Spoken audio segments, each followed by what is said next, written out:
Today in episode 32 of the podcast, we'll be discussing the kind of biggest stories out of D23. It's still going on right now. We got the animation panels going on. And the end of House of the Dragon is set. We've got 2 more seasons to go, and it is over with. But that's not the end of Game of Thrones. We got a lot more in the Game of Thrones universe going to be happening. We'll also be breaking down the first season of Batman Caped Crusader and reviewing the film Borderlands.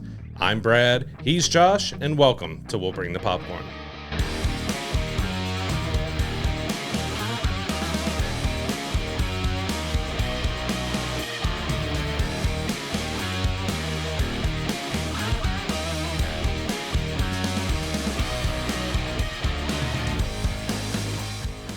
Before we get started with the news today, we want to remind everyone to stick around for the end of the episode. We will be announcing the winner of our merch giveaway. Thank you to everyone who took the time to enter that, and we will be announcing that at the end, so stick around. Now, I want to start with the news this week. We do have a sequel series in the John Wick universe. We call everything a universe anymore, but in the John Wick world, universe, whatever your vernacular is, it's going to be called The High Table. So Chad Stahelski, who has directed all of the John Wick films, is going to be attached to direct this as well. Keanu Reeves is going to be attached as an executive producer on the series as well, but he won't be starring in it. But it's another series set in this world that, just really came out of nowhere and became really huge and really popular and really resurrected Keanu Reeves' career. Yeah, this is the first one post John Wick 4 that we're seeing. So yeah, Keanu's going to produce, but he's not going to star, but we don't know if it's going to give us any information on, because it kind of left it open that if you haven't seen John Wick 4, it seems like he's gone now, but is anybody really ever dead anymore? If it's making enough money, they're going to live forever. So, but we'll see if this series possibly follows up on that at all, because I know there's been talks of a potential John Wick 5, and they want to keep it going for as long as they can. But yeah, being set right after John Wick 4, there's a lot of questions I have on, are we going to get any answers, or is this going to be something that's pretty far away from what we've been seeing with him, or maybe it takes place maybe during the time or right after the time that he's passed, so they really haven't had time to really deal with it or have any questions on it. But I'm curious to see if we get any answers, if he is still out there anywhere, possibly. Yeah, and it's like you said, it takes place right after John Wick 4, so hopefully it has a little bit of more legs under it than the Continental had. I know the Continental was kind of considered by many to be a miss, kind of set in that same world. I know the reviews on that hadn't been very good. I haven't watched all of it yet, but from what I've seen, it wasn't quite the same quality as the John Wick movies, which, it's one of the rare film series that all 4 movies are really high quality and really good films that, that seem to keep that fan excitement around for each one of these films too. Cause you get into the 3rd and 4th films in most of these franchises, and it does take a bit of a quality dive in a lot of cases, but this one has been really good. So I'm excited that, Chad Stahelski, who obviously directed all of the films, is being attached to this too. So you get to kind of continue his vision of, this world and this story, and he knows the way to present this, at least aesthetically, and, kind of bring this to life in the way that we're accustomed to seeing with these characters. Yeah, they have him for at least the pilot, so we'll see if they're able to continue on after. If he only does that one episode, hopefully they can continue that, because what made those movies work was Keanu and Chad. You've got them as a part of this, so hopefully that means it's going to be much higher quality. And we're still waiting for the ballerina, because that got delayed a year so they could put some more action sequences and more in there, which John Wick is supposed to have a cameo in that movie as well. I think they actually showed off a clip this past spring where they were talking about that, showed him, which this is pre John Wick 4. But we still got the ballerina, and we have the High Table coming out, so there's still quite a bit to be seen in the John Wick universe. Yeah, there's definitely different avenues that they could go down around this. There's I get the Continental Hotel was such a central where most of the action took place in and around that hotel. I get why they did that with the series that they came out with. It didn't quite hit on the same level as the movies did, but there's a lot of things in that world and a lot of characters and a lot of places you can expand off and create some really interesting stories for. So I'm excited to see what they come up with for this, and I'm ready day one when this comes out to check it out. I'm excited, especially with, like you said, that continuity with Chad and Keanu both being attached to it. They're going to, hopefully take proper care of this as they have with the other 4 I'm still waiting for a John Wick video game, especially after John Wick 4 with that top-down Absolutely. fight sequences with the Dragon Breath shotgun. Like, give us a John Wick video game, Unreal Engine 5, and let's just go nuts with the destructible environments and everything else. Like, it would be a ton of fun. I agree. That's definitely one that could feel very like Hitman-esque, because I know that's a lot of inspiration there, and give me that rampaging John Wick. It'd be kind of Max Payne Absolutely. a bit as well. Yeah, I that would be a lot of fun to play. I agree, and we would love to see that made. Who knows? Maybe it could, but that would be a lot of fun to play. It'd be interesting. It's an avenue they haven't gone down. I'm surprised they haven't yet, but yeah, maybe it's going to happen. We'll see. Get it done. Get it made. Moving on to Marvel a little bit, so Deadpool and Wolverine is still just doing gangbusters. It should, by the time this episode comes out, past $1 billion worldwide. They're expecting it to potentially end around $1.5 billion, which is insane for a rated R movie for Deadpool.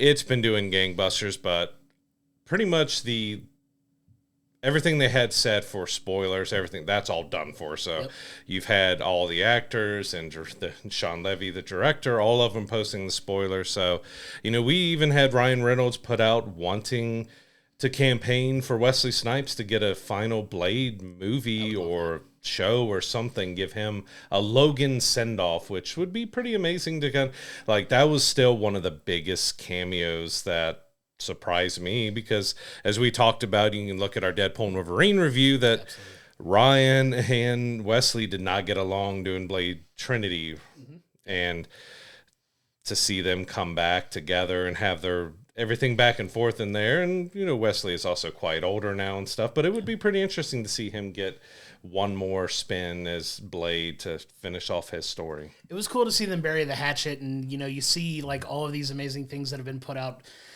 Everybody giving, especially like Ryan Reynolds, his flowers as far as like getting a lot of these types of things to come into this movie that, were either like never getting a proper send off, which they integrated into the film, or just in like Channing Tatum's case, never getting made to begin with. Right. So it's funny. We've joked about, being frustrated with the lack of a new Blade movie with Mahershala Ali, which, feels like at this point may never get made, but it might be more realistic that we get a final Wesley Snipes Blade movie than we would a Mahershala Ali like new Blade movie, which is crazy. It's almost seeming like with the popularity of it, I really think that that's a possibility, especially with the stroke that Ryan Reynolds is having right now. Like, my God, his not only his star level, but his just respect level in the industry is just continuing to increase, and you're seeing this outpouring of love and respect to everybody that's made this movie, whether it's Hugh Jackman himself or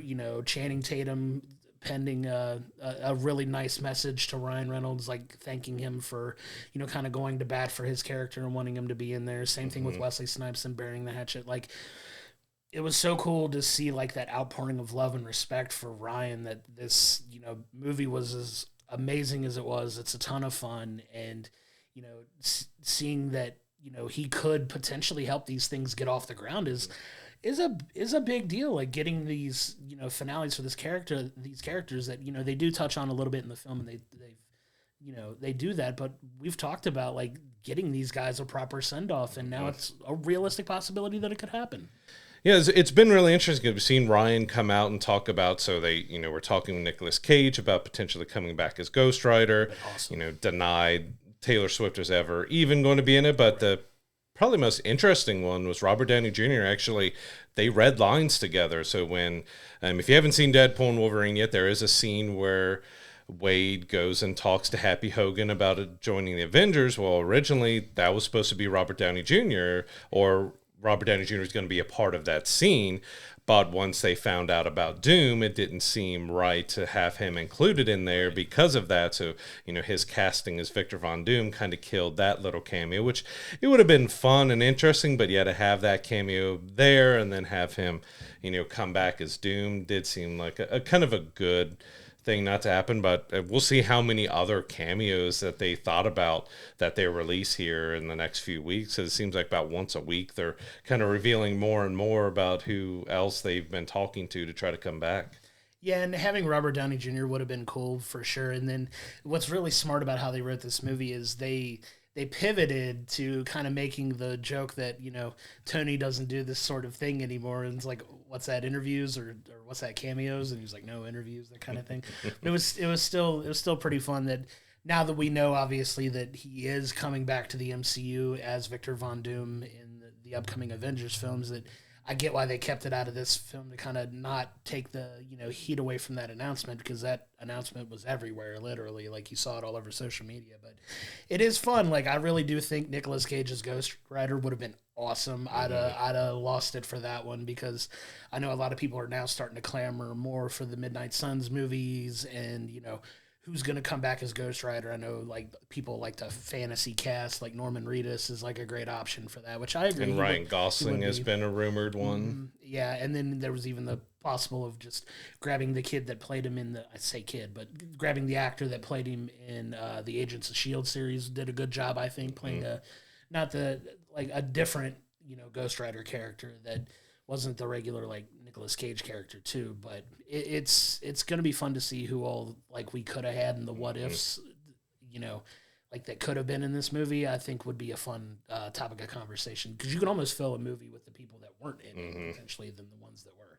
And going back to Wesley Snipes, so it is kind of funny. So it's been talked about a lot about how Hugh Jackman as Wolverine is one of the longest running characters, and no one has played a character as long as him. Well, with Wesley Snipes returning as Blade, he just broke Hugh Jackman's record, because the Blade movies predate all the X-Men movies. So with him returning, he's now the record holder for longest appearances.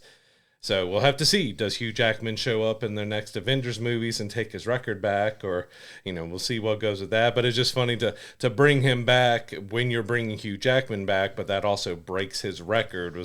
I'm sure they were aware of that, and I'm curious to see how they kind of thought about that and played with that. Well, in true fashion, he has to show up, and even if he just walks past and says had to do it for the record or something, would be hilarious, just to kind of... Just walk behind. Just kind of walk by and said record holder and just keep moving or something. But he's probably gonna come back for, especially with Deadpool Wolverine doing so well. Yeah, with as well as it's done, he's gotta be in Secret Wars at least. Bare minimum. If they put those guys in there, like, it's gonna be a ton of fun. I can't wait for that movie to come out. But yeah, to kind of talk about the other cameos that did make it into the film, like, Channing Tatum did come out and say that he has had talks with Marvel about potentially bringing the Gambit movie back too. So this is what I'm talking about with the power of this movie and the success that it's had. And, Channing's, appearance as Gambit has got a lot of people talking, with the way he talks, and it's been kind of memified and, some other things. I know a lot of people I know are, like, quoting several of his lines from the movie. Make a name for myself. About to make a name for myself, and it's cool, because you and I are both huge, like, fans of the character Gambit. That's probably both of our favorite X-Men characters. And, the fact that this could even happen, that he could make this movie now, or at least he's had the talks, like, that wouldn't have happened had it not been for this movie. So I hope at some point, like, you get something with these guys in another property. Like, I know you and I have kind of talked about off the record about, like, a potential, like, live action what if scenario, which would have been a lot of fun to have these guys at least, so if not a Tales of the Multiverse, where each episode is a different, like, hour long. You could have Wesley Snipes return as Blade and have him go on one last hunt or something, and Channing Tatum go on a mission as, Gambit, and bring whatever rogue, like, he wants to bring in. You could have Deadpool host it. He could be sitting there with I just picture him sitting in the TVA in a big chair with, like, the Wonderful World of Disney book in his lap, and he's flipping through, telling us all different stories, and it's doing like, they could have some fun with that and do some multiverse tales. Like, they've had all these cameos, but there hasn't been any talks of really bringing anything back into new, because there's been talks about Tobey Maguire's Spider-Man 4 happening, or Andrew Garfield getting a third of his, but nothing has come to fruition. Maybe they give them an episode each where they get these small little stories, but it's a way to bring another closure to these characters in a really fun what if type of way that you could have. I think it would be a ton of fun to see these, like, one and a half hour episodes that just bring us different parts, and bring the Fox X-Men back one more time, where they actually get in their suits that's not tight black leather, and it would be really interesting if they did something like that in live action, where they gave all these casting characters and people throughout the Fox universe and Marvel universe, some extra time. I love it, and it would be a lot of fun. Make it happen, Marvel. That would be a ton of fun. If you don't want to, like, put a bunch of money into these movies, do something like that. That would be a lot of fun. That would be a lot of fan service and get you a lot of positive publicity for it. It would be a lot of fun. We just want credit when you finally do it. That's all we ask for. Yeah, because it could be a one-off, one season where they just, all right, how many of these stories do we want to tell? All right, we've got 6 to 8 episodes.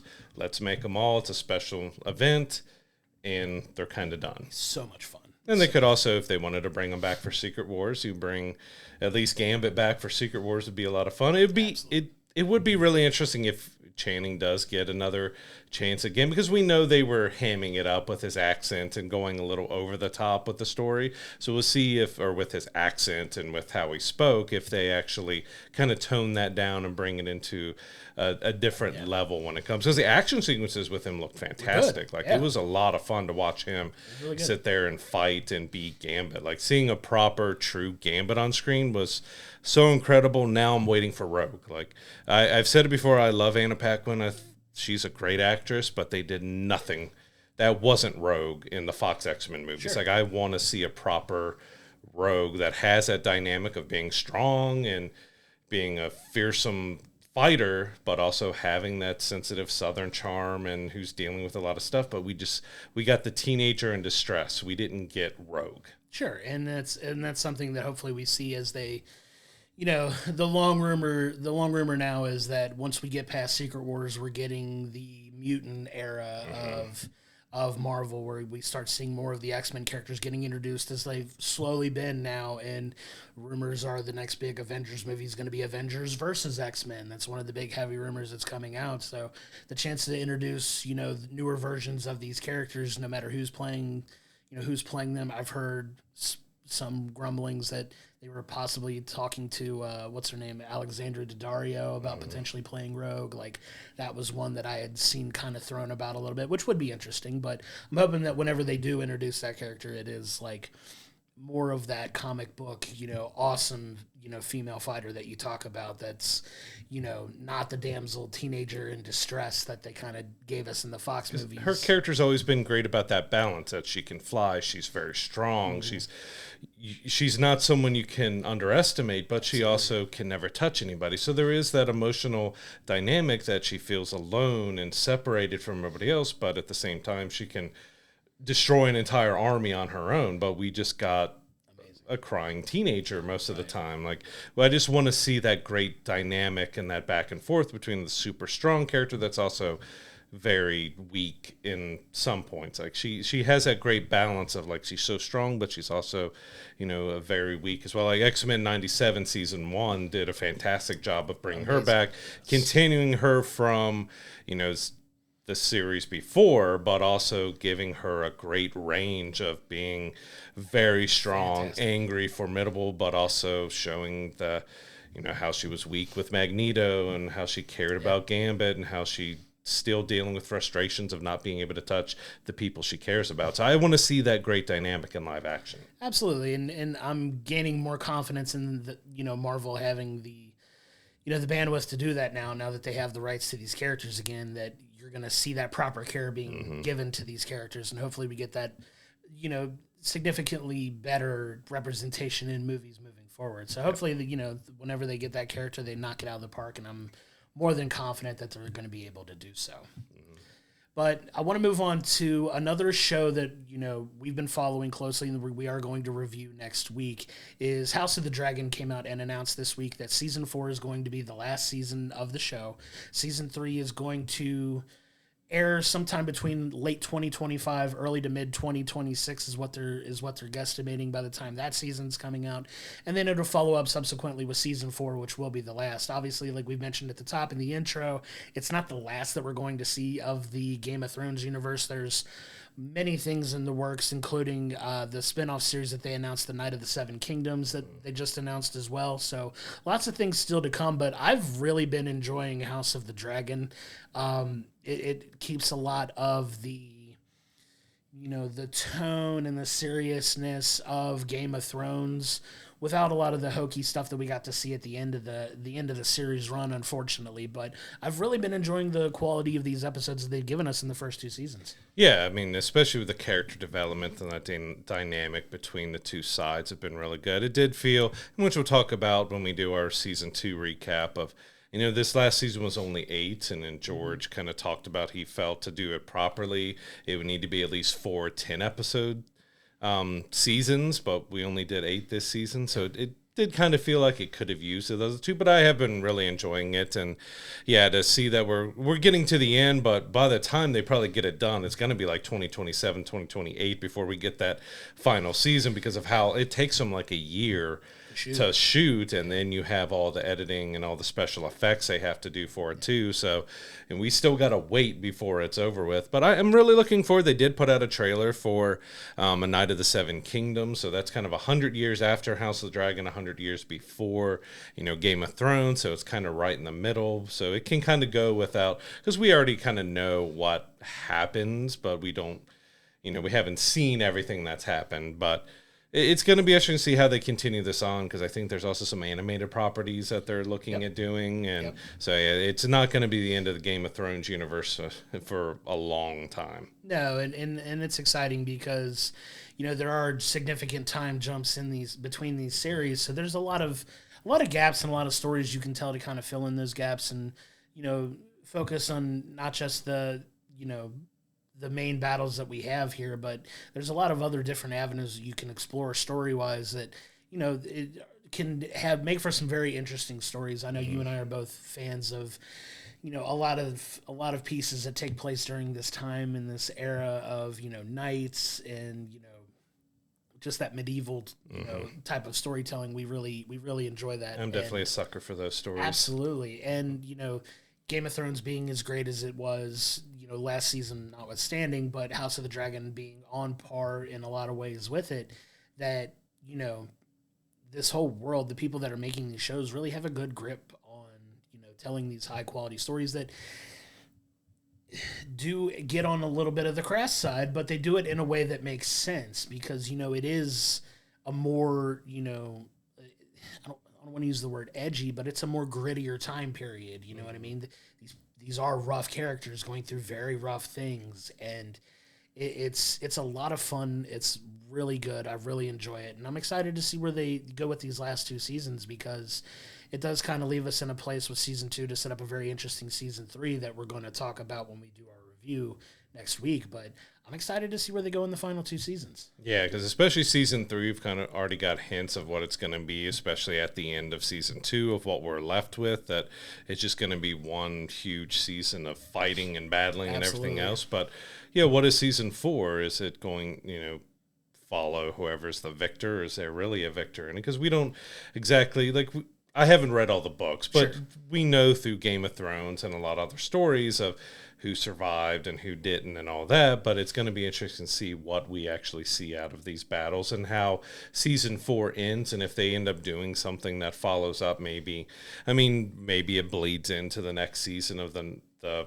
A Night of the Seven Kingdoms series, that maybe they touch on more of what happened during that time period 100 years ago, that what's been passed down, because they could still kind of continue some of those story points in different shows if they feel like we need to have more history. Because if you watch season 2 of the House of Dragon, we did get a few looks at some Game of Thrones items, so it's not out of the question that we could still see a lot of blending of these stories, because it's one gigantic story over hundreds of years that's being told here. Yeah, you see where the power in those realms lines up with Game of Thrones. So you kind of know where they get there. It's just how they get to that point. That's the story that they're trying to tell, and it is going to be interesting to see how they shake out, because it's always fun. Like when you go back in like a House of Dragon per se, you hear these names of these families that are very prominent in the Game of Thrones series. Like obviously House of Dragon is significantly heavy in the Targaryen family, but you also haven't like ventured into the Stark family that much, or the Tyrell family, or like you get a little bit of Hightower, and there's all these different family dynamics that you can really kind of dive into the history of and telling things from their perspectives. Even a brief touch on the Wall, which is kind of a character in itself, even though it's tied to the Starks, it's kind of its own character because of everyone who's gone through there, and we got everyone on the other side of the wall as well. So it is a character of its own. It really is, and we'll see where they continue to go with these stories as we start wrapping up some of these shows and seeing what they branch off and start telling about next, because there's a lot of really interesting stories that I think they could tell if they want to go down those roads. Jumping over into D23, so D23, big Disney event going on this weekend. Huge. A lot of different stories coming out of it. So we're going to touch, it's kind of just going to jump from story to story here because there wasn't a whole lot of heavy news, but a lot of stuff was announced. So one of the first things that they showed that we got to see was Toy Story 5. So we got our first little glimpse. We got Bonnie underneath the sheet with the tablet. So it looks like we're going to be going about how electronics have changed kids. I know my kids are addicted to screens and everything else. I was too with my NES and Super Nintendo and everything else. But it's going to be interesting to see that dynamic of how the screens have changed, how kids play with toys. But there was also something interesting in that screenshot because Woody was there. And if you remember Toy Story 4, Woody is gone from the group, but he's back. So there's some part of this story that we're going to get that's going to bring Woody back into the group. Of course. And see how that goes. I'm still holding out hope on that. I've brought it up several times of these toys end up going back to Andy to be given to his kids. So maybe Bonnie's got her tablet and she's not interested in toys anymore, and they end up giving them, to Andy on that baby shower, and it goes to his kids, and just we get that final shot of him looking in a box and seeing all his toys right there, and it's what I hope to see. But it's interesting they're going to talk about the more modern with the kids of how electronics is taken over. Yeah, and it definitely affects, how kids play now, and, how important toys are to kids now, especially with the technology that they have available at their fingertips now, which can be a good and a bad thing depending on how you look at it, right? So it's going to be fun to see that story that they tell there. There's the wonderful thing about D23 is it's all encompassing with all the Disney properties. So you get news on animated features, you get news on, I'm going to say Netflix because we're going to talk about Daredevil, and it's still one of my favorite shows ever. But you get the Marvel news as well. Like, it's very integrated with everything. And they did talk about Frozen 3 is another one that they talked about. Zootopia 2 is another one that they talked about. Which are really very fun casting. Go ahead and tell it. Oh, sorry, I didn't mean to cut you off on it, but I was like, I'm really happy to see Ki-Hu Kwan. His resurgence is back, and he's going to be playing like a snake character in there called Gary. Yeah. So that should be a lot of fun to see him come into Zootopia and join the cast there, because I can't help but cheer for the guy, because Absolutely. I mean he was big as a child actor, and then you had Everything Everywhere All at Once bring him back. Brilliant and film. Got the Oscar and everything else. I could just love to see his resurgence, because he seems like just such an incredibly nice guy. And he was part of the Fox X-Men universe too, because he was a fight coordinator on the Fox X-Men movies and stuff. So it's just, I had to jump in there because I wanted to say how much I love seeing him continue to get big roles. And he was in Loki. I just love seeing him get more and more big roles here. And I love the promotional poster that they did for it. I know you sent it to me, but the parody of Deadpool and Wolverine with the Zootopia characters, which was hilarious. I love Dead Mule and Wolverine. Yeah, Wolverine and Dead Mule, which was hilarious. I love seeing stuff like that. So they had talks about those movies. Obviously, we also got news that we'll get into later on about other movies. But I want to pivot because I'm so excited for this show that they gave us a really good panel and glimpse into Daredevil Born Again. That's all we have time for. Yeah, see, this is what he does to me. I get excited about something and he kills it dead. But no, we got a really a deeper look into the show with a new trailer that they showed footage of that kind of gives us more insight as to what we're going to see with the show. That it's confirmed it's dropping in March, so March of 2025.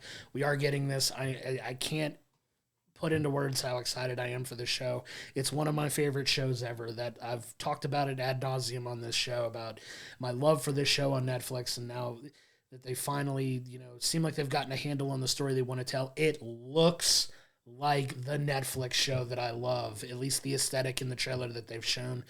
All of the characters that we love from that show are back in a way that looks to be very interesting, with the addition of some new characters too. It's kind of weird they decided not to release the trailer yet that they showed at D23, but they were in an arena. There's plenty of people who captured footage of it, so you can find it online to watch, which we did. And yeah, the trailer looks very gritty, bloody. We got to see Matt Murdock and Kingpin talking, sitting at a table with a little cackle and other their dynamic is Vincent D'Onofrio has been a fantastic Kingpin, and we got to see a little bit of the Punisher, and we got White Tiger, and we have Muse, and so we got to see quite a lot, and it definitely looks a lot more back towards the Netflix series, which I'm excited about. And we actually even got, I think right before D23, got confirmation that they're starting to film the second half or the second season of Daredevil Born Again here within a month or so. Yeah, and it's going to roll right into it. So it feels like we're not going to have a significantly long wait in between seasons, which I'm thrilled about, because I've been so happy for this project once they announced that they were bringing it back. It has that aesthetic of the Netflix show. I'm so excited for what they tell.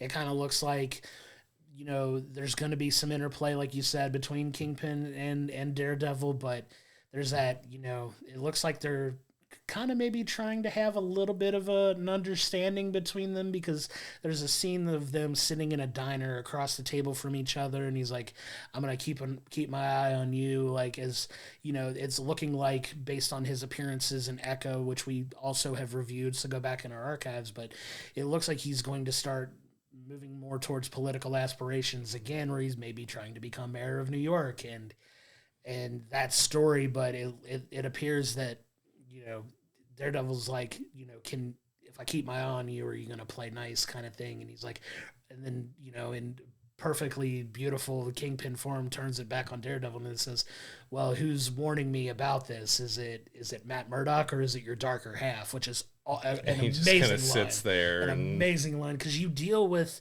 like, how Daredevil ended. He's really struggling with wanting to have both lives independent of each other in a lot of ways, where he is this, really good attorney, Matt Murdock, and he's also doing the dirty work. Like the tagline in the trailer is, the devil's work is never done, right? So as much as he wants to be Matt Murdock, he knows there's always a part of him that always will need to be Daredevil, despite how much he, resents that part of himself. He still embraces it. And it's such a fun character dynamic that character has that really resonates with me. And they've been telling this story for years in such a beautiful way that I'm excited to see where Disney picks up with it. You even got Kamala's dad making an appearance in here for Miss Marvel, so he's going to be in it. And he even commented about, what kind of lawyer are you? And, kind of that same dynamic line we got from the last Spider-Man film of, what kind of lawyer are you? A good one. Yeah. But yeah, I can't wait to see, like, everything it looks dark and gritty, getting John Bernthal back as the Punisher, getting, Foggy and Karen and everybody back for it. Like, it does seem like the stop and the reboot that they decided to do on this show is going to be well worth it, at least from that initial trailer and information. Like, I just hope it sticks to what made, the Netflix series was so incredible. Like, they seem like they pivoted back to, like, all right, that worked really well. Let's not try to mess with it that much. I'm going to nerd out one more time before we talk about another show, before we move out. There is a scene in the trailer, if you get to watch it, where it has 5 different Daredevil cowls, like the mask that he puts on, and they're different versions of the different comic book versions of Daredevil, and they're all different colors, different aesthetics, and it does look like the main suit he's going to be wearing is the classic Daredevil comic book accurate suit. For the most part, it's not going to be the bright red, but it's more the darker red tone that you're used to from, the Daredevil Netflix series. So yeah, because She-Hulk, we got him showing up in the yellow and red, which didn't go over as well with most people, which I got to look back at the trailer to see if that helmet was in there or not. I can't remember it was, because we had the black, we had the silver, gray, white one, we had a couple red and black, but I don't remember seeing the yellow and red. Yeah, so it's exciting to see that. I'm day one going to be excited to see that show when it comes out. It is going to be appointment viewing for me. And I wish they would drop every episode at once because I would definitely take vacation time to watch the entire series in one sitting. But it feels like it's going to be a weekly drop when it does come out in March. And we very much will be covering that week by week when it does come out. So very excited for that. Yeah, I don't think you need to, but I am going to go back and rewatch 100%. Those Netflix 100%. Marvel series just because they're so good. Iron Fist and Luke Cage were kind of a little lesser. I don't think they did as well with the characters as they should have, but Punisher and with the Daredevil series was so good. Fantastic. And Jessica Jones was really good. We love John Bernthal anyway, and he's just an amazing Frank Castle. Happy to see him back in the show too, so we get the Punisher back properly, and I'm so hyped for it. Oh, I am excited.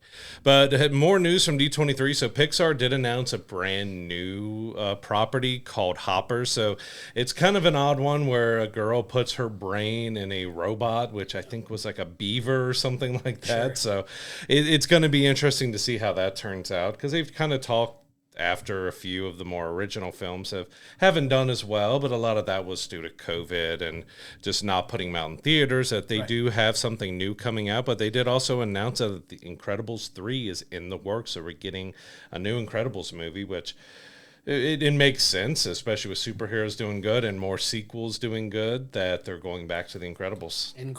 Incredibly popular movie. I can't, yeah, I know, that's so terrible, I apologize. But it's a very popular movie series that we keep talking about. If it's successful, they're going to go back to the well, right?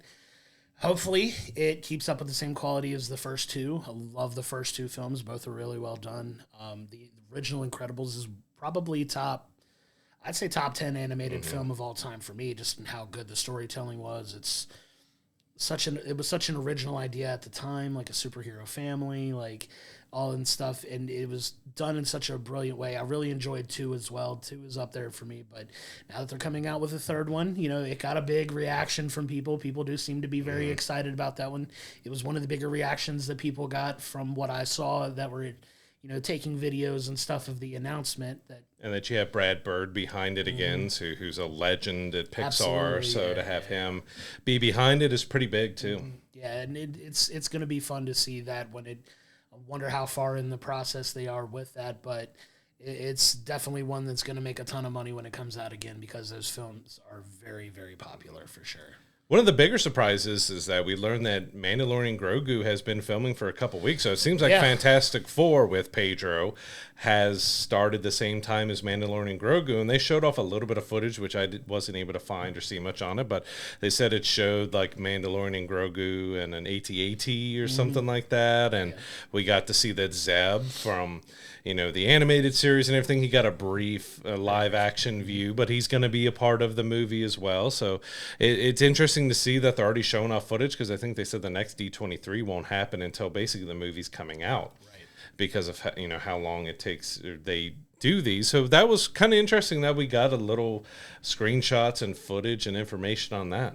Yeah, and it kind of confirms our theory about Pedro's involvement with the movie. Obviously, if you've watched The Mandalorian, you know that for a minute he was there without his helmet on, but he, Din Djarin took that vow to recommit himself to the Mandalorian ways where they don't take their helmets off. So he's kind of reconfirmed in that, which is a very easy way to write a man out if he doesn't have to physically be on set to lend his voice to the show. So they are able to simultaneously, which is probably smart, shoot the film while Pedro is filming Fantastic Four, that this movie can go ahead and be shot and, Pedro can come in and do his, line reading and things like that for that character. He's just going to be so busy. That man is in so much right now because you still got, obviously, with The Last of Us Season 2 coming out. You've got this. You've got just so many other. You got Gladiator coming out later this year that he was into. The man's in everything. God love him. Like, he is. You want to talk about striking while the iron's hot. Between Jeremy Allen White and Pedro Pascal, they're in. If it's not one in something, it's the other. It feels like, and good for them. But I'm excited to see this movie finally come out. We've love The Mandalorian, in its entirety so far, and we're very excited for that film to see kind of how that story winds up wrapping up, because it's not going to go on much longer. I don't even know if they're going to do another season beyond the film. Yeah, that's the only thing they haven't given us, that if we're going to return to series or if this will wrap it up, because we did kind of get confirmation a while ago that they're going to wrap kind of the whole Ahsoka Mandalorian universe up with a movie itself. So we don't know how much longer we're going to get The Mandalorian. Right. We probably got at least one more season of Ahsoka to go. So yeah, we'll see what end up happening after this movie, if this is it. Because you figure if they go from series to a movie, that's normally to say goodbye and finalize that it's kind of done. So yeah, it sounds like there's still a possibility, but I have a feeling the series or the movie might be it and the series is over with. Yeah, we'll wait and see what other information comes out about that. But excited to see that movie. Zeb being in it is awesome, because like you and I both love the animated series as well. And getting that movie is gonna be it's gonna be epic. I know it. They've done such a good job taking care of that character and that story and that universe that's going to be a very popular one when it does make its way into theaters, and I can't be more excited for that. I know another one that came out in kind of keeping with the Star Wars theme, they did drop a trailer for the Skeleton Crew show, which looks like it's going to be a lot of fun. I know when Jude Law was attached to it, it sounded like it was going to be more of an adult-oriented series like we've had with Andor, which they announced Andor Season 2 as well, but we had the show that we just recently reviewed that we had mixed opinions on, The Acolyte, and it felt more adult-centric, but then we get the trailer, and it's much more of a kids type adventure. I completely forgot that it was going to be about kids, because all I remember about is Jude Law and this, and we didn't get a whole lot of information. Maybe they did announce it, but I just completely forgot. But it kind of looks like Goonies in space. It gave me a very old Amblin Entertainment, E.T., Goonies type of thing, which I'm all excited for. It looks really good, and it looks like they have some kid actors who could carry things along, but the action, special effects, everything looked really solid in it. We just hope that the story plays out really well. Where I think it's very beginning, I think December 3rd, around there was a release date for that. So I'm looking forward to checking it out. But yeah, I completely forgot that it's based around kids. Yeah, I honestly, I'm not gonna lie, I don't remember reading anything about it being based around kids, and it looks like a ton of fun. So it's gonna be fun when that series finally drops. There's so much news coming out of D23. It's still literally going on as we're recording this. We usually record on Sundays, but we're recording on Saturday this week, and there's still a lot of things coming out that we're probably not going to be able to touch on. But one of the things that really excited me is they announced, the movie Tron Ares, which is going to be the next iteration in the Tron series, and 9 Inch Nails are going to be doing the music for that, which is very exciting. Yeah, well, we had Daft Punk to do the Tron Legacy, so now we got 9 Inch Nails, which Trent Reznor has done a lot of soundtracks lately, but instead of it being him and his partner, it's 9 Inch Nails being it. Awesome. So, but you've also got Jared Leto is, starring in it, so maybe you thought 30 Seconds to Mars or something would have a part of it, but I'm mixed on my excitement for Tron Ares, because I enjoyed Legacy enough, but it had some problems and issues, and I'm curious to see what kind of story that they're going to tell. They did kind of mention that they're going to bring these characters into the real world, so hopefully, it does well how long they spend in the real world, because most that you go into Tron to see is the bright, neon, glowing, crazy, over-the-top video game world. So we'll see exactly how that works out. But having 9 Inch Nails doing the music for it is definitely going to give it a different feel than Daft Punk did for Tron Legacy. Worst case scenario, the movie's not good. I'm sure the soundtrack's going to be fantastic, because I love 9 Inch Nails. Trent Reznor's a musical genius, in my opinion. He's written so much amazing music over the years that I'm excited that they're at least attached to that. So, good movie or not, the soundtrack's going to be fantastic, which I'm all for. I'm all for a good soundtrack. But we've also got a lot of other stuff, and I know we want to touch on these fairly quickly, but there were some other trailers that dropped. They showed a trailer for the live-action Snow White movie. That one's had a lot of controversy behind it. I think it filmed 3 or 4 years ago. Yeah, and it's finally they had to go back and do a lot of reshoots, because it kind of... The dwarves are more a band of bandits, and that did not go over well. So now we have CG dwarves in the trailer. I'm still not sure how I feel about it. Like, it's gone through so many reshoots and changes and edits that it feels like they possibly still missed the mark with this movie. But the trailer looked okay, but it also looked like something that just, I don't know. Did we need... They've done a lot of these live actions, but Snow White seems to be one that maybe they dropped the ball on. Yeah, we'll see what it looks like when it comes out. Obviously, we'll still go see it and check it out. But that's another, like, there's a couple properties that they touched on in this D23 that, like, have been more or less on the shelf for a minute. Like, they're finally putting out Agatha All Along. That was shot a while ago. We also got another look at Ironheart, another Marvel property that has been sitting on the shelf. They shot that 3 years ago, probably, as well. We've talked about it a lot. We've been waiting for this to come out. We finally got our first look and first trailer that was shown. I also don't think they've dropped that one out publicly, but you can find the video for it. It looks really good. I'm excited for it to kind of... There's an interesting story that they're being told. I love that Anthony Ramos is in the movie as well. I love Anthony Ramos, not in the movie, on the series, in the show, but love him as an actor. We just saw him in Twisters, a prominent role in that, but he is going to be in that series as well.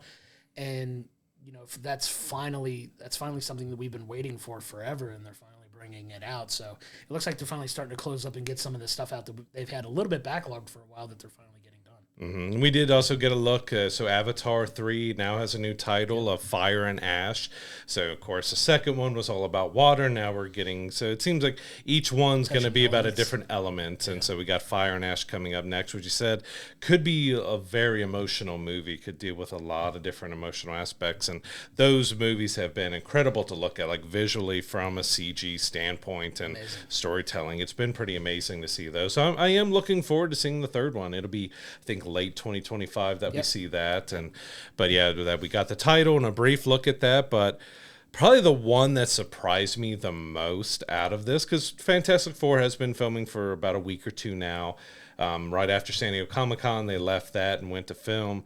They put up some footage and some stills of the family sitting at a table, and there's Johnny Storm in full Fantastic Four get up, and like, this is original blue and white. Like, it looked really good, but like, they've already shown us one of the costumes. And I think that's going to show just how much of an effort they're going to put into this. Like, the big concern has been, we've had so many misses with the Fantastic Four over the years. Is Disney going to give us a proper version? Is Marvel going to give us, the proper version of these characters? And it looks like they are definitely going to meet the comic aesthetic of the Fantastic Four, very much true to comic suit that we saw in those still images. I'm beyond excited to see this movie when it comes out. Like, they're going to play a big part. I love the cast. I love all four of the individuals that are going to be playing them in the movie. And it was impressive that they were able to put that footage out very quickly, because typically, like, when movies are that early in production, we get nothing except maybe like a, hey, we're live on, like a quick, like, hey, we're on set and just wanted to say hi. Here's a dark, mysterious photo that you can't see a whole lot in. Yeah, something to not really decipher for a while, but they were just like, here it is. Like, get excited because it's coming. And it was really cool for them to drop that information. And I also don't know if you saw or not, but they already played the main theme from the movie.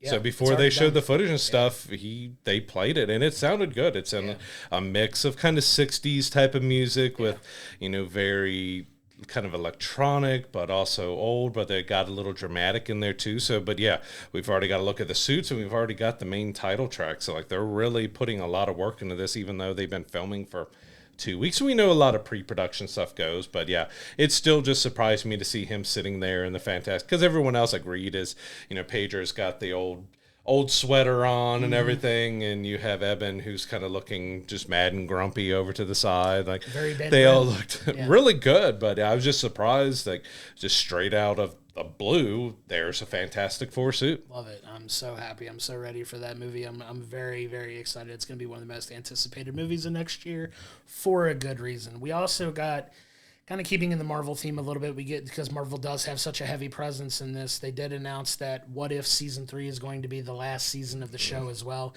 You're going to get some integration from characters like Shang-Chi, like Ironheart and Moon Knight. They're all going to be in that season as well, but it does seem to wrap up. I've really enjoyed the first 2 seasons of this show. Like, it's a fun kind of kind of take on possible stories that could be told about, characters that we already know in different ways. Like, I know one of the more popular ones was the Peggy Captain Britain kind of the Captain Carter. Yeah, Captain Carter, and that she's a very heavy figure in these stories, and it's been a ton of fun to watch. Yeah, and we also got a bit more confirmation on one of the what if spin-offs, which is Marvel Zombies, that kind of went along with that it's going to be a 4-episode event that is TVMA, so it's going to be very adult and graphic, and there doesn't seem like they're going to be holding, because we did get a zombies episode in What If, I think season 1 was, but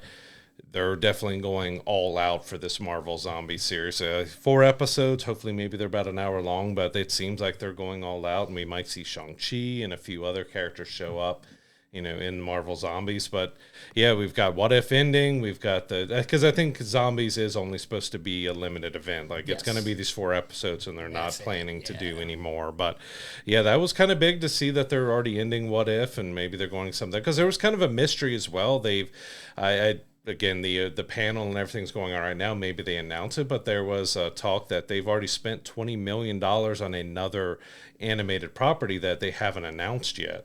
So we've at least gotten, X-Men 97 season 2 and 3. We've got, What If and Zombies, and we have another Marvel animation property coming out that hopefully we get some more information on here from D23. Hoping it's the continuation of the Spider-Man the animated series that we had talked about, right? Essentially, so that would be fun for them to do. But yeah, they're killing it in the animation game. And speaking of X-Men 97, we got some news that season 2 is going to feature the character Warlock. It's going to be one of the main characters that's going to be in that series as well. You're going to see more of the Grant Morrison suit designs as well, which is very interesting. A lot of yellow, a lot of big X's across them. So it's definitely interesting designs to go with. It's going to be a different take on it for sure. And we're very much looking forward to when that season is coming out as well, because as you can go back and check in our archives, we absolutely loved season 1 of X-Men 97. It's high rated for us, definitely. Something we've really enjoyed. Yeah. There's an Eyes of Wakanda animated series going as well, which they announced there will be an Iron Fist in that series. So this will be the first kind of MCU appearance of Iron Fist since the Netflix series, which Iron Fist was kind of one of the more lower rated ones of those series on Netflix. But it's kind of interesting that we are getting them diving back into Iron Fist, at least in animation form. But there's kind of talk with Shang-Chi 2 that we could see an Iron Fist showing up in there as well. So we'll see if it's the same actor, if they change. There's been rumors of maybe they take the Colleen character and they make her Iron Fist and bring her in to Shang-Chi or something. But yeah, we're getting Iron Fist kind of coming back, and hopefully we get a good treatment from Marvel with Iron Fist in the animated form and in live action. Yeah, and that character, for whatever reason, I never understood a lot of the controversy around it. The character's name is Danny Rand. He's not... I won't go into that. We won't dive too much into that. But yeah, that was kind of a very mixed, very strong, polarizing opinions on those Netflix shows. But it's exciting to see they're bringing that character back, because Iron Fist is kind of a pretty important Marvel character that interacts with a lot of these bigger comic book names, especially with the Daredevils and things like that. So it's exciting to see that character kind of reemerge and reappear, and we'll see what they do with it, whether it's in animation, like we said, or live action when they do ultimately bring that character back at some point. So that's definitely one to keep an eye on. And then, like, one of the last things they announced that I wanted to touch on too was they announced one of the next projects that Dwayne Johnson's going to be working on, which is a Monster Jam movie. A Monster Truck, which I didn't see if it was, I guess, a movie or a TV show, if it was live action or if it was animated, because they kind of showed glimpse of Monster Jam going on and doing jumps and everything else, but I couldn't tell if it was going to be animated or live action. But yeah, this is the first, because we talked about in previous episodes that he signed a big first look deal. $7 production company signed a first look deal with Disney. So the first project we get is a monster truck, but he was also there for, got Moana 2 was shown off, and he's also doing the live action Moana. So there's quite a bit that he's going to be doing at Disney, but we'll be seeing him for, quite a long time. And I know my kids would be mad at me if I don't touch on it. It was very brief, but we got, so next summer we have a Lilo and Stitch live action movie going on. So we kind of got a video. Again, this wasn't fully released. You had to kind of go see the footage, but it looked like Stitch was running around backstage and he goes up and hits a button, and then they show the Disney blue screen like they're restarting, and 626 and D23 start fading, and then the live action, which of course it's all CG, Stitch jumps out, and he actually looks rather good, and it seems like they have the voice actor, the original voice actor for Stitch there, because he sounded great, but he looked really good, really fuzzy and furry, so I'm really looking forward to it. I know that's going to be a big thing for me and my family. We call our car Stitch. We have Stitch all over the place. Like, Lilo and Stitch is really big in our family, and I can't wait to see kind of what they do with that live action version. Hopefully it's done proper. At least with Stitch, he looks really good, so hopefully the acting and the story they do really works well in live action. I have a feeling that movie is going to do really well for Disney. Like, that's a very popular property that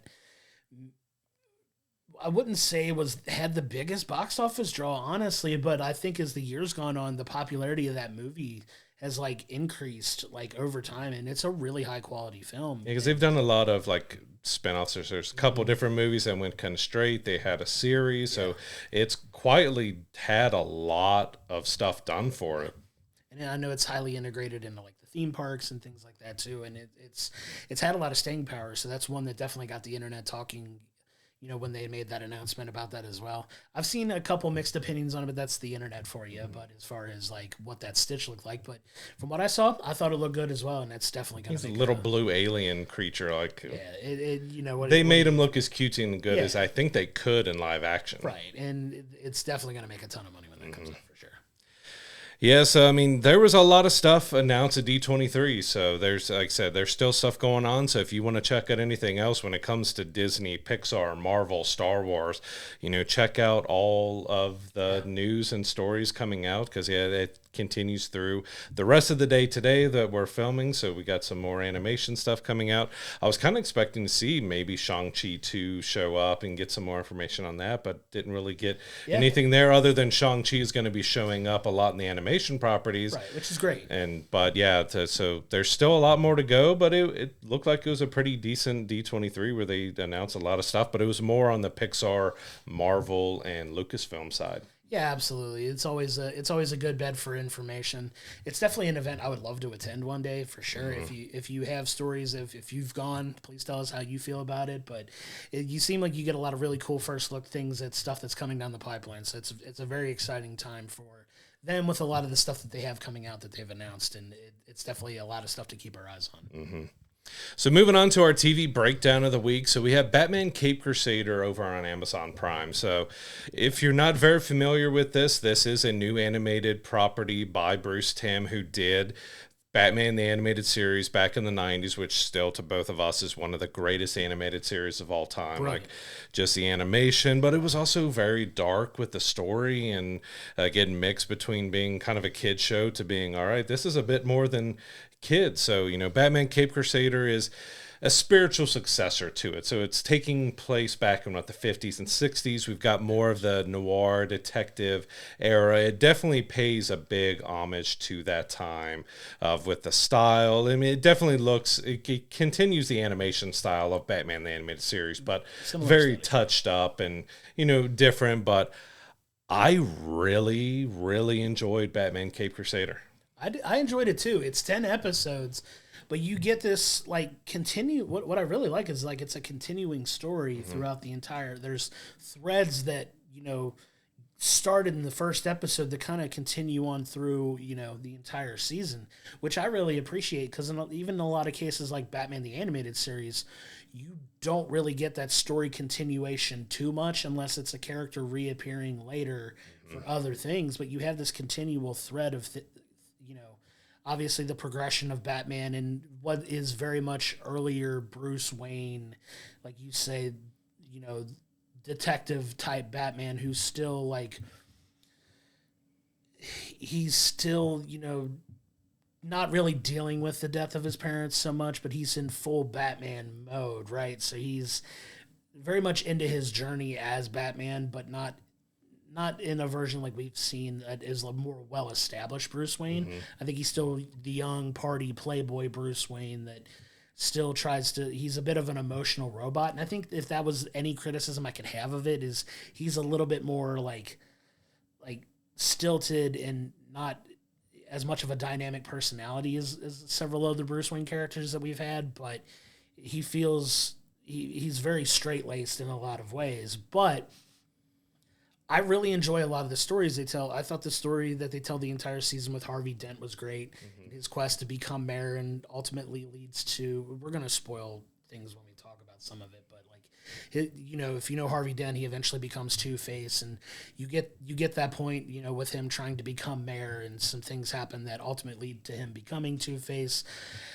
And there's introductions to other villains that you know of, particularly like Harley Quinn. It makes several appearances in this which definitely a different version. Like it's similar but different because it's Harley without Joker. And that's what I really appreciate. Wow, yeah, until the last episode. Wink and a nod to what that I want to touch on when we get to the end of this, because I have some thoughts about what the aesthetic of that character is going to look like, because it's very different from what we've seen in a lot of cases.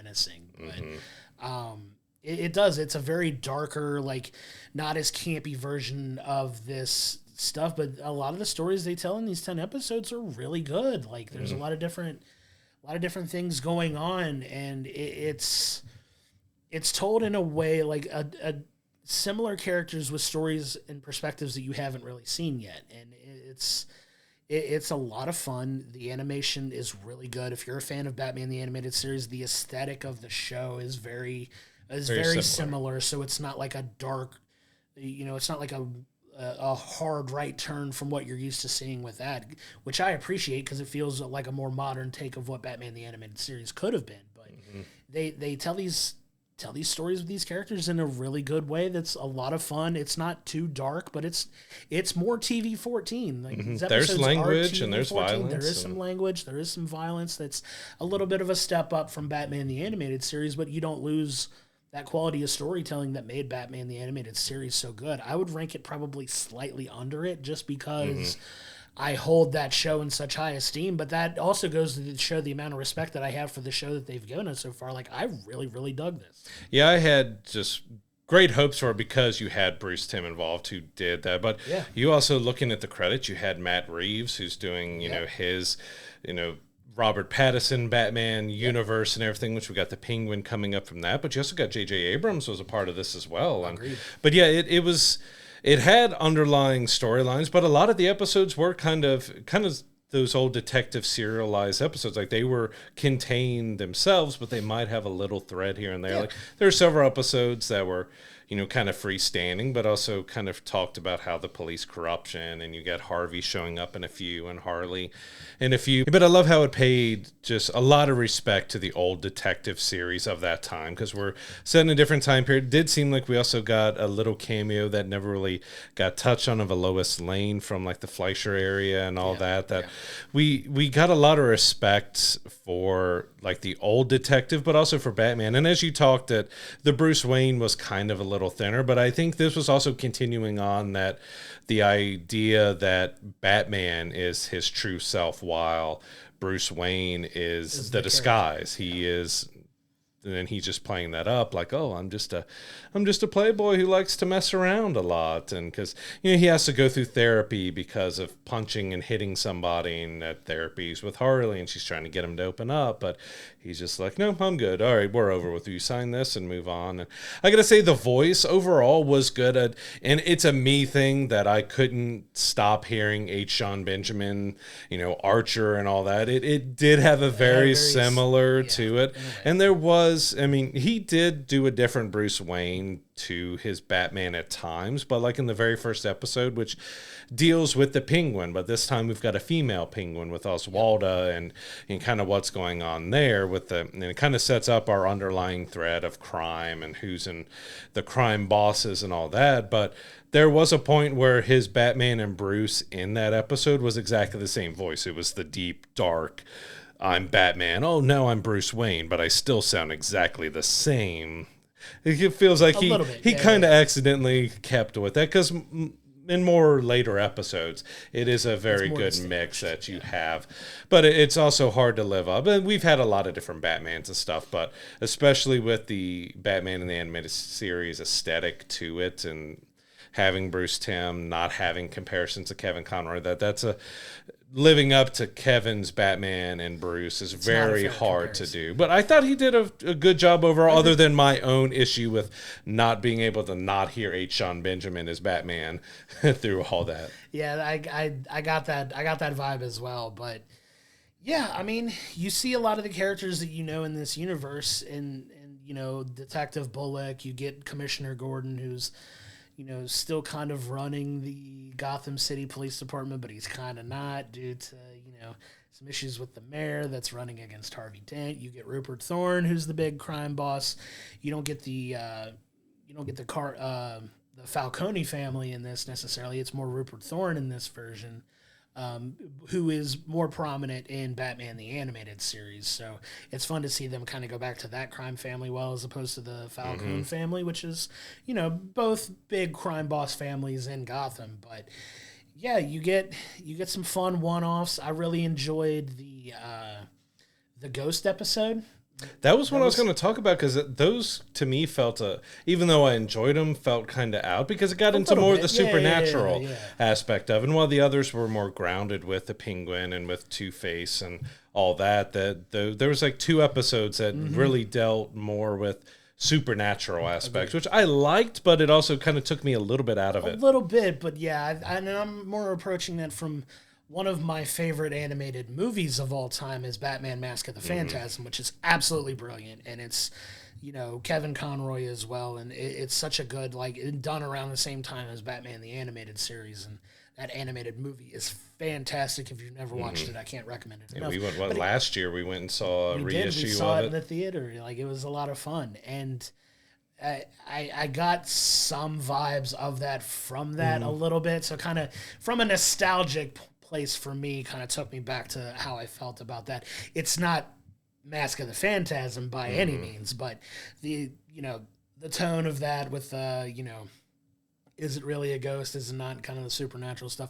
I had fun with that episode. It was kind of a nice breakup in the season that was kind of a more, I want to say more of an Alfred and Bruce bonding episode, because they don't have the same dynamic that you're used to seeing from, you know, Bruce and Alfred, which, you know, Alfred is an integral part in, you know, Batman being successful, and they still don't have the same, like, relationship through most of the season that you're used to seeing Batman and Alfred have, where Alfred still very much cares about Bruce, but Bruce is still, you know, Bruce is still Bruce. You know, they don't really bond like they have until like almost the end of the season. So hopefully you get to see a little bit of development in that relationship moving into season 2, which we have been confirmed we are getting. So I'm very excited about that. That episode did give me a little kind of Scooby-Doo feeling. Like I was waiting for him to rip the mask off the ghost and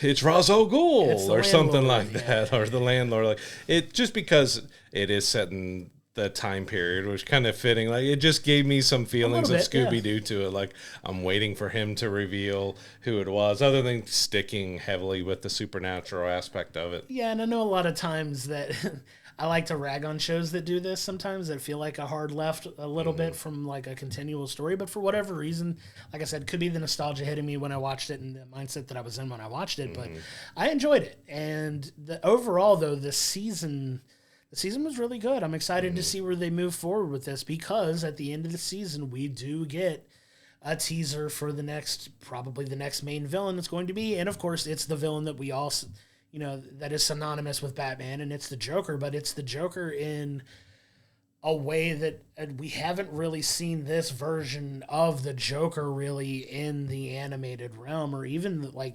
it's got a little bit of Heath Ledger Joker, but more serious feeling. Kind of a little Killing Joke potentially in it. A little bit. He had a different look to him. He was definitely had, because you only got a brief glimpse at him, but it definitely seemed like, because all these characters that they introduced are various different versions that we kind of haven't seen before. Because even with Two-Face, you know, we're used from, you know, Batman the Animated Series, he's got the purple side and it's very heavy up, but this is more, you know, we saw more scarred, and even one I wanted to touch on, the episodes I really enjoyed, because I loved what they did with Clayface in the original Batman the Animated Series. Like, you got the tortured actor who, is trying to keep going and all that, and you kind of touch on this as well. So you've got a tortured actor who's trying to keep up with the times and has this procedure done, but he's kind of more of almost like Phantom of the Opera kind of take on Clayface. But I really enjoyed what they did with Clayface, and like all these different versions. Like, we got the characters we know, but in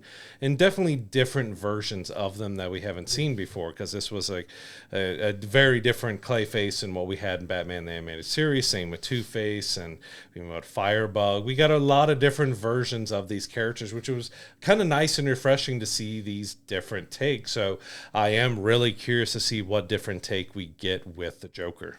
Yeah, because he definitely feels like he's going to be more menacing, like you said, more probably killing Joker as opposed to it, because you get to see, like, he's doing his Joker experiments with the Joker chemicals and stuff like that, and you don't really get to see so much of his face as more of a dark outline of him, like, shrouded in mystery, and like, you get that full reveal that we're going to get in season 2 that I'm excited to see, that, where they move forward with this. And, you have your Harley Quinn out there on the lam and on the run, and is she going to come back? And like, you very much don't get the Harley Quinn that's in love with the Joker Harley. It's definitely much more darker, twisted Harley that we got. She's got some issues for sure. Like, she always had issues, but it's a much more serious tone to it. But I just love the tone of the entire series, the entire season, and it was like you said, different takes on this. Even the aesthetics of the characters look different. You get a different looking Harley than you usually see with the,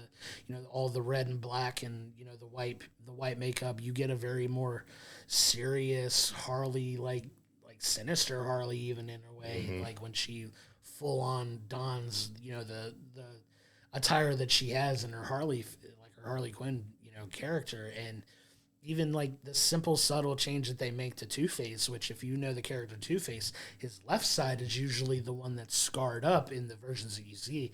And this one, it's a mirror image. His right side of his face is the one that's scarred in this one. So it's a different aesthetic, and just little subtle changes in a way that don't really take anything out of it for you, but they are presented, like we said, in a way that's different from what you've seen before. The Two-Face is kind of a Jekyll and Hyde almost, Very because much. you see him struggling where, he's sitting at dinner with Bruce, or the first time he's come out since he had the acid thrown on him, and he's like being Harvey, but then there's this like darker, like, what are they looking at? And they all hate me and all this. Like, he goes very Two-Faced, but it's definitely going heavier in that schizophrenia. That the schizophrenic, like, he kind of flips back and forth between Harvey and Two-Face. And I thought very Jekyll and Hyde, but I thought that was a great way that they handle that character as well. Absolutely, and I want to see how that character evolves into season 2, because Harvey does play a very big role in this season, and it'll be interesting to see how that plays out moving forward, because obviously he drops out of the running from mayor, but you see, like, he's really embracing that darker tone of him, and you see that battle that he struggles with, and that's what makes that character so interesting. Like, everybody talks about the Joker and the interesting aspects of that character, which is absolutely brilliant. I think it's the best comic book villain of all time. But I would put Two-Face up there in the type of stories that you could tell with that type of character who deals with that, schizophrenic, multiple personality type characters, where it's like two halves, like a good side and a bad side, fighting, over control of this person. And it's fun to see that dynamic play out. And it was done really well for him when he, like you said, he's going out in public, and he was like, you see the concern is, are they going to judge me? Well, they're definitely judging me. Like, this guy's he says something nice to me, but he's a jerk, that kind of. Very Gollum-like. He switches between very quickly. It's like that, very quickly, but it's written very smartly. Yeah, it's a great representation of it. I really enjoyed the take on that character, and psychologically, I love diving into characters like that have those layers that, are told in a way that's it's so much fun to study those characters and what the inspiration is to make a character like that. And it's a lot of fun to see that character done so well. Like, it's a lot of fun, and I hope that they dive more into that in his further descent into that character in season 2, so I'm very excited for it. And I think it worked great for all the different takes they did on these villains, and even Batman of setting it back in, the 40s, 50s, 60s, where I forget the exact time frame, but going back into that era, because it really worked to be able to give us these different takes, give us a more adult take. Like I said, a lot of language, violence, even some deaths and stuff in the series, but it was also felt like a love letter to Batman the Animated Series by Bruce Timm. Like, there are so many kind of nods back. There's even some nods back to the first live-action Batman. Like, there's a map of Gotham that they go to, which was very much Adam West Batman map. So there's a lot of different Easter eggs you can find through kind of all the Batmans that have been done before. Well, even they have the nod to the old bat phone, right? So it's like, how do I get a hold of you? Like, do you have and he very quickly cuts her off and tells her his phone number, like Detective Montoya, which was a lot of fun. So. Even the Batmobile is kind of Batman the Animated Series, almost mixed with Matt Reeves's a little bit, of Batman vehicle there. Like, I even they make a joke. He's got a really cool car, right? Which he uses as a weapon in the series too, which was ways, which is fun to watch. it's a fun show. We can't recommend it enough because you can catch all 10 episodes now on Amazon Prime. They dropped them all together at the same time. It's a very quick watch, so the episodes are only 23, 24 minutes if you don't watch the end credits. So it's a very quick watch. It's easily digestible. You can get through the series binging it very quickly. Can't recommend it enough that you check it out. I'd have to say on one last thing. There's two really good things that I thought it did. So the intro is very simple, but Batman the Animated Series had such an iconic opening, but it went very film noir. Yes. And I thought the opening was really great, but I also loved going back to the love letter of Batman the Animated Series. We get at the very end Batman standing on a rooftop getting unveiled by lightning, which is a big throwback to the Animated Series. I just love that aspect of throwing that in. But yeah, I can't say good enough things about Batman Caped Crusader. I think they did a brilliant job of doing a different take on Batman and his villain gallery, his rogue gallery and stuff. Like, it was very smartly done, more adult.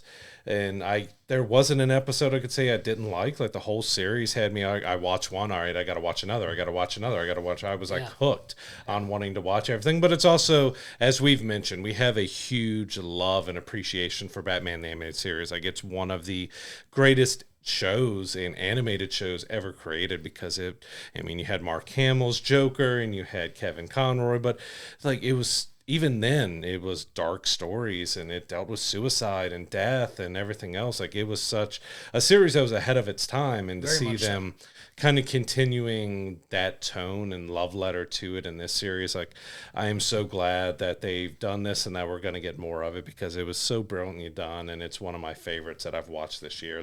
It's up there with X-Men 97. Agreed. I just loved them going back and revisiting and showing that, hey, going back with X-Men 97 and doing Batman Caped Crusader as a kind of a love letter to Batman the Animated Series was just perfectly executed, perfectly done, and a great choice. Absolutely. I've always said that, Marvel's got the best heroes, but DC's got the best villains, specifically Batman. Like you said, Batman's just got such a wide variety of interesting, different dynamics of villains, and I'm excited to see them hopefully introduce more of those villains into, the series as it moves forward. I'd love to see how they could do a Mr. Freeze in that kind of style, because he's another just great villain. Has a darkness and heart and mystery behind it. Even doing a Riddler potentially as well. There's a lot they can still do with a lot of these villains that they haven't touched on. I think the perfect one to bring into this time period is Hush. Hush is one of my top 2 or 3 favorite Batman villains. Such an interesting character. I think Hush would be a great character to introduce to this aesthetic type of show. Hopefully they bring that character in. That would be awesome. I would love to see if they can make that happen.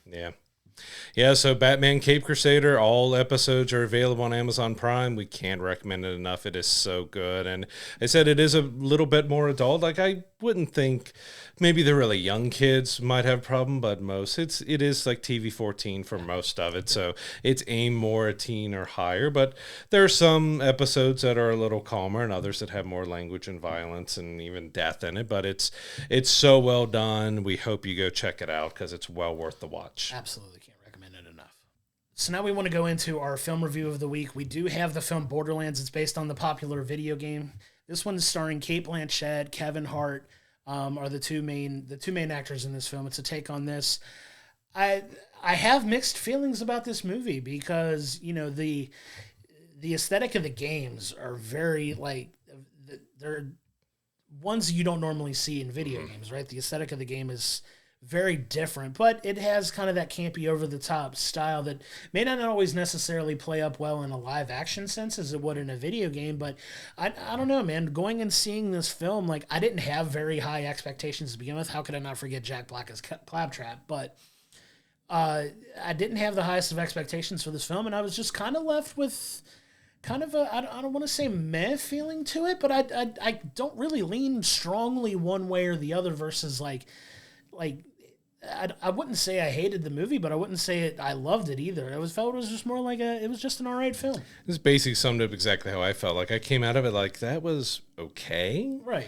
But it wasn't good. It wasn't bad, but it just was like, I've played the series, and they've actually got a big sale on the games right now where you can go through, because you've got the 3 main, you've got the Tales of Borderland, and you also have the pre-sequel and everything in it. So there's quite a few games that you can play of it now. And yeah, as you said, with the aesthetics, it has a cel-shaded, very unique style that I kind of wish they would have tried with it, because in the end, it looked like the game, but it didn't. It kind of looked like a regular sci-fi action film. Like, it didn't have that uniqueness to the look, even though they tried to incorporate a lot of stuff in it. It just, like, I feel like Kevin Hart was miscast. Like, it's kind of hard to take him in a semi-serious role, and he was overall a very kind of a serious role, but also trying to do a straight man comedy aspect of it. Like, he had some jokes, but it was done in a very deadpan, straight way, which I just didn't feel worked for the character he was playing, but also in the movie as a whole, because he's also a very small statured guy that just, as this big military guy busting up a ship and taking out everybody and being this big hero, it just didn't feel that right. And Kate, fantastic actress, but she was very straight-laced in the movie too. Like, she's very serious, and then everybody else was over the top and crazy. So, like, which kind of fits Borderlands. You have a very big mix of crazy, over the top, and straight, but I don't know, the dynamic just didn't work that well for me, and it felt like it was just moving from one tentpole piece to another to another to another. Like, the story goes about that there was an alien race that had kind of put this vault on Pandora, on this planet, and everyone's been looking for the vault since they left and disappeared. So there's keys they have to go after, and there's also a third key, which, you know, turns out to be someone of their race to be able to open this door, which will give them all of their technology. Like, the world and the universe has evolved because some of the technology of theirs was still around and found, but we're kind of just thrown right into Cate Blanchett as a bounty hunter, and she gets pulled in to try to rescue the daughter of the head of this company who really wants the vault. But yeah, it fits the video game, but it doesn't, and it works as a movie, and it doesn't. So yeah, I'm so mixed on how I actually felt about it. Like,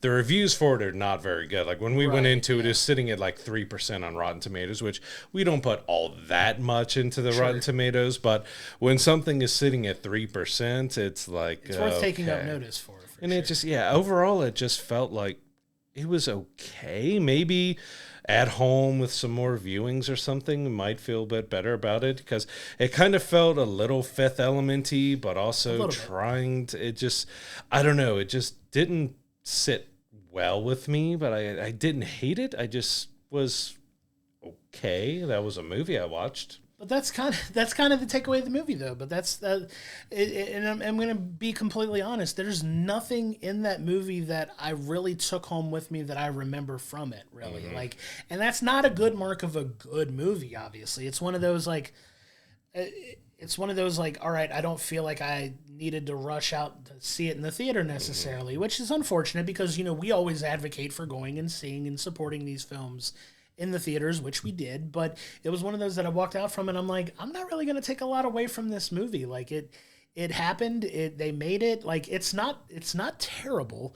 Like, don't don't get it twisted. Like, it's not as bad as a lot of people reviewing it on the internet are making it out to be, but it's definitely not going to win anybody's, favorite movies of the year awards or anything like that. It was just kind of all right. Like, the plot wasn't terrible. Like, I get they do a fine job of like just setting up what it is, and they don't really like deviate too much from that necessarily. Like, you have the goal of rescuing this girl while also assuming that she's this, prophesized person that can open the vault, and there's a little bit of a twist in there that, just kind of, I kind of low-key rolled my eyes out a little bit when it happened, but it was fine. But that's not the greatest, telling of, a movie. Like, I would love to sit up here and glow about things that I liked.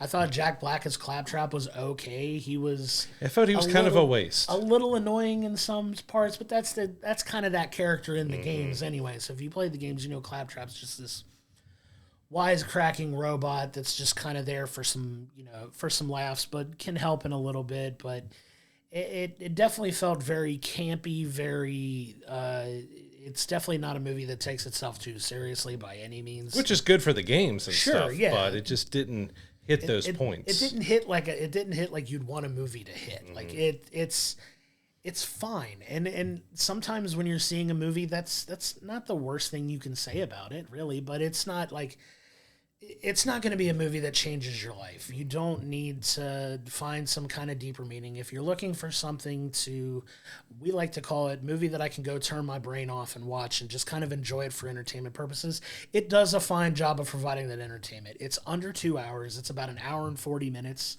So it's not a particularly long movie. It doesn't overstay its welcome. It doesn't drone on. Like, it does fine in filling that time, but I didn't really take a whole lot away from it.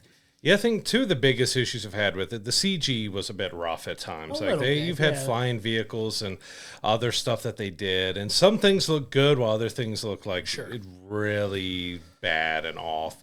But the other thing was that this is a very funny, over-the-top, campy game series, but I feel 99% of the jokes and the humor in the movie fell flat. It did not work. That's why I said, when you were talking about that Jack Black as Claptrap, kind of fail. Like, he had a couple funny lines that I chuckled at a little bit, but like, I think they went a little too over the top with Claptrap. But also, I just said the humor fell really flat. Nothing was that humorous or funny. Like, you could tell they're trying to be funny. I mean, there's like one scene with Jamie Lee Curtis is cleaning herself with a portable little electric shower thing, and everyone else is dirty looking at her like, oh, did you want to use it? And it was just so flat. Like, I think that's the biggest thing with the over-the-top acting and everything else with it. You expect the humor to be bigger, but so many people, the main stars, were playing it straight-laced and straight-faced that, just so much of the humor just fell so flat. Like I said, I can only remember a couple times that I slightly chuckled. There was nothing really I laughed about, and there was some stuff that was meant to be pretty humorous, but it just fell flat. Yeah, and I would agree. And I think the theater that we were in felt the same way about the movie, because it was very quiet for that movie for a good chunk of it. Like, there weren't any laugh out loud moments that had people just kind of ha ha that kind of thing. Like, the humor didn't hit it. The dialogue's not the best. Not that you're going out and expecting like amazing dialogue or anything from these types of things, but it just, like I said, it's just fine. Like I said, I'm not really taking anything away from this movie, like taking it with me as far as like going back and thinking about what I didn't like. It was just like, I mean, yeah, sure, it didn't look the best, but that's okay. Like, I don't know. I hate being indifferent, because I'd rather either like hate a movie or really enjoy it. But it was just one of those that was just like, all right, we saw it. We checked it off the list of things we wanted to see and talk about, but it was just okay. And sometimes that's fine. Like, you don't, like, I'm not going to dunk on it like the internet is doing, but like, it was just Yeah, the only thing I really took from it is I wanted to go back and play the games, which is kind of a good thing to take from it. Yeah. But it was more to go back to the game so I could get the humor and the style that the movie was missing. Sure. Like, it it had some of the look and feel of the video game. I mean, it tried to be a video game in some aspects of it too, but there was some bad acting, some overacting, which is okay when you're doing something campy, but it was the fact that so much stuff fell flat with the humor. Like the jokes just did not hit. And you've got a director who's not really known for doing comedic stuff. He's known for doing darker horror aspects, and maybe it's a fault of having him take on this story that he got some aspects right and decent, but the humor was just kind of nowhere to be found in the end. And this needed more humor to it to kind of round out how campy and over the top the story and the feeling and everything is. And just Kevin Hart did feel like a miscast in it. Sure. Cate Blanchett is a great actress, but she was so straight-laced in it that she did fine with everything, but there was nothing that really made her a standout character. And you had Tina, which was very over the top, which she is, but it just didn't...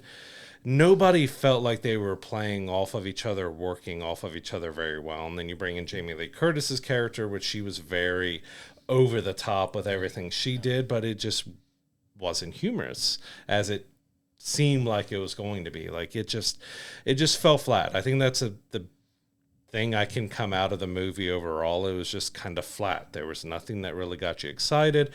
There was no great humor. There was no action sequences that you really go back and say, oh, that was a lot of fun, because some of them were ruined by bad CG.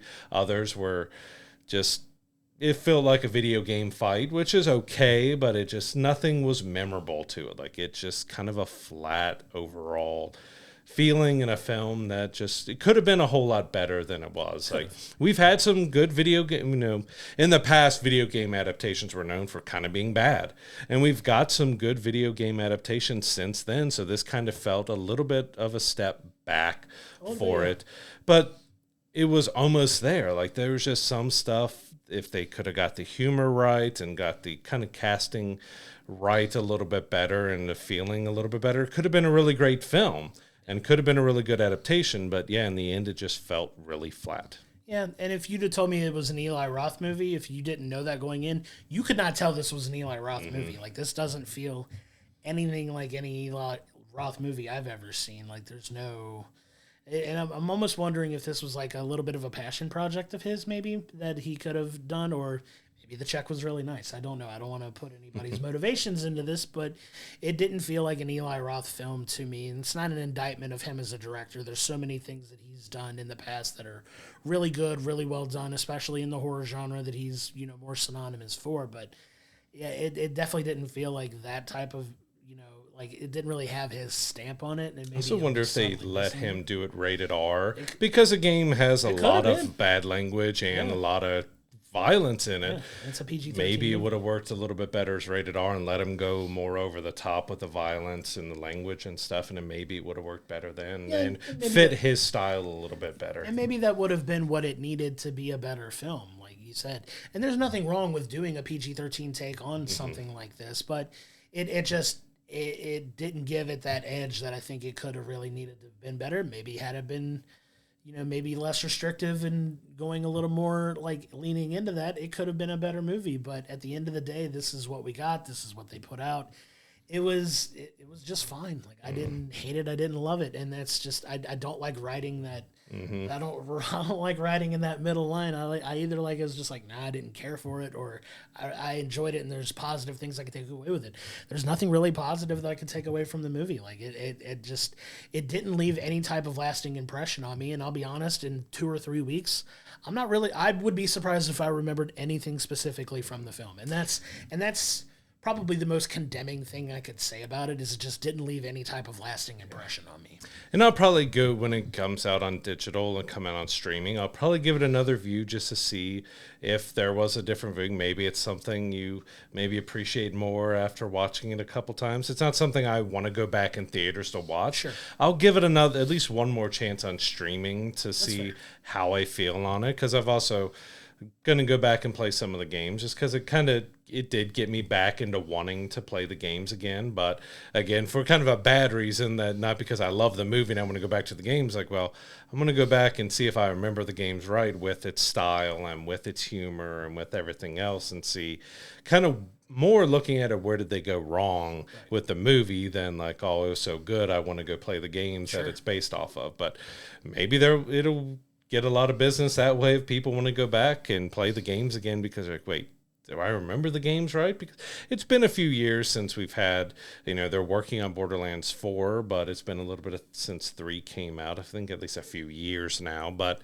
yeah, in the end, the movie was just kind of, it got to okay, and it just kind of stayed there. It didn't give too much great excitement. It kind of dipped slightly, but it just kind of got it okay and just stayed there. Yeah, and that's fine. And at the end of the day, it's going to have the reviews that it does. Please watch the movie and form your own opinion. If you've gone and seen it and you think we're completely missing it, let us know. Leave a comment in our videos. Come talk to us on socials. Talk to us on Discord. We'd love to hear your thoughts if you've seen the film, what you thought of it, or do you agree with us? Do you think we missed the mark on this? Let us know. We're all about having that discussion, and maybe you could see something and maybe give us some perspective that we may feel we may have missed when we watched it. It just, like I said, it's just going to be a film that I think in a couple weeks that I'm not going to remember anything from the movie, and that's unfortunate for that, because it does have a good cast. It does have there are good actors that worked on the film, and even the director himself is brilliant in most cases. But this one, it just didn't hit for me, man. And it doesn't look like a lot of people have been too excited about it. Like the advertisement for it too. There's been a trailer or two, but there hasn't been a huge push in advertising this movie,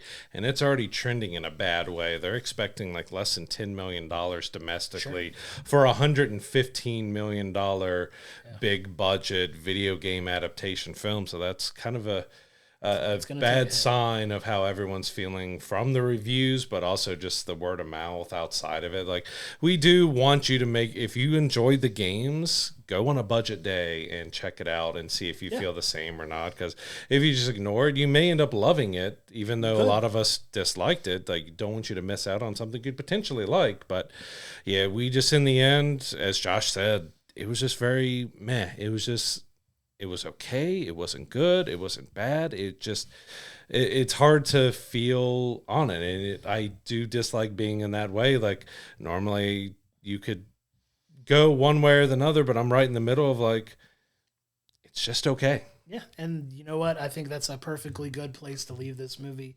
Borderlands is in theaters now. Please go check it out and form your own opinion.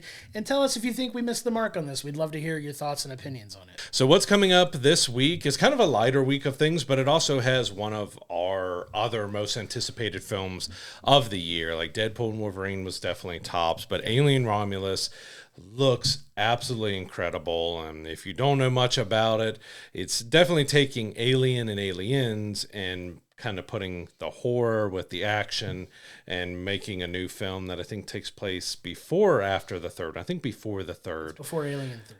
Yeah, but it looks fantastic. It looks like they've done a lot of practical stuff with it. The trailers, even the advertisement for it, they've had people laying around with face huggers on in theaters and out in New York and LA, just laying in the street with face huggers on. Like, I can't wait to see this movie, and was one of the top movies of the year that I've been looking forward to. Absolutely. Very much looking forward to checking that one out and reviewing it next week. The director looks like he's brought it back to that horror thriller type aspect of it that I'm very excited to go to theaters and check this one out. After we got a little bit of the Borderlands palate cleanser this week, I'm very excited to get back to a bigger feeling movie and just ready to see that one and have things to say about it. Yeah, it's kind of disappointing that we went from Deadpool and Wolverine, then we did Trap, and we've done Borderlands, both that looked could have been decent, went off the tracks. I do believe Alien Romulus is going to get us right back on the track for a big film, and hopefully a lot of people go see this. It is rated R. It's an alien film. It looks fantastic. But on the other side of the spectrum there, we got My Penguin Friend, which also looks good, but definitely vastly different from Alien Romulus. So two ends of the spectrum there. Definitely more family films compared to not a family film. Absolutely. But two decent choices depending on what you're looking for this week. But we haven't got full confirmation on it, but I want to mention it just in case it drops, because it's been kind of weird lately with streaming and on-demand releases, because some of these movies we will get like a day or two notice that are coming out and they're just there. But it's looking like Twisters is going to hit on demand on August 13th, which, you know, it's kind of a less than a month of it being out, and it's done rather well, so it's kind of surprising that they would be going to on demand for it. But maybe they think with all the big blockbusters with Deadpool and Wolverine and Alien Romulus and more coming out, that if they can go ahead and get out on streaming or on demand, that it can help the film make some more money. Because you can go back on our archives and see what we thought of Twister, but we really enjoyed it. But you can get a full look of what we thought in that episode. But yeah, we've got just that coming out on August 13th here, and hopefully it does well, and we maybe see more, because it's been quite a while between Twister and Twisters, but it does feel like they've set up that they could do plenty more of these, and I'm there for it because I enjoyed it that much. Absolutely, and it's definitely one to keep an eye on if they do continue it. But now we want to get to the point of the episode that I'm sure some of you have been waiting for. It's time to announce our giveaway for our latest merch giveaway that we've done. We've had several entries. We are proud to announce that the winner of our merch giveaway is Mike Whitaker. So Mike, congratulations. We will be reaching out to you to get your information to send you that. We can't thank you enough for your support of the show, and thank you so much for entering, and congratulations on winning. Yeah, congratulations, and thanks to everyone who entered on that. We might have another giveaway coming soon around Godzilla and -1. We got the physical release coming out next month. Maybe we'll do something there. And if you have ideas of things that you like to see when it comes to giveaway, we're trying different ways of doing giveaways and what we're giving away, because we want to get interaction, but we also want to give away some, fun and interesting stuff. Yes. So be on the lookout for that. We maybe try to do something a little different with that next giveaway. But big congratulations. We hope you enjoy your stuff. But we'll be reaching out to figure out what kind of movie theater chain you want your gift card to, get that t-shirt picked out, and get that out to you as soon as we can. Yes, congratulations, Mike. And that's going to do it for this week's episode. Coming up next week, we will be reviewing season 2 of House of the Dragon. The season is wrapped up now. We have had time to digest it, and we're going to talk about the season in its totality, give an overview of the season. Very much looking forward to talking to that. We will also be reviewing the film Alien Romulus. Like Brad said, it is one of our most anticipated films of the year. I'm so excited to watch it. I'm actually going to get to watch it in California as I'm getting ready to go on vacation. Yes, rubbing that into you. This guy's going to California on vacation without me, just leaving me here while he goes to Disney and goes have fun, and I'm just going to be here getting my kids ready for school. Yeah, let me go ahead and ask Brad about his baseball trip that he took earlier this year, but neither here nor there. But that's going to do it for this week's episode. We can't thank you enough for all your continued support. Please go to willbringthepopcorn.com for all our social media information, as well as the archive videos that we have for every episode that's dropped so far. We cannot thank you enough for your continued support. And until next time, I'm Josh, he is Brad, and we'll see you next week.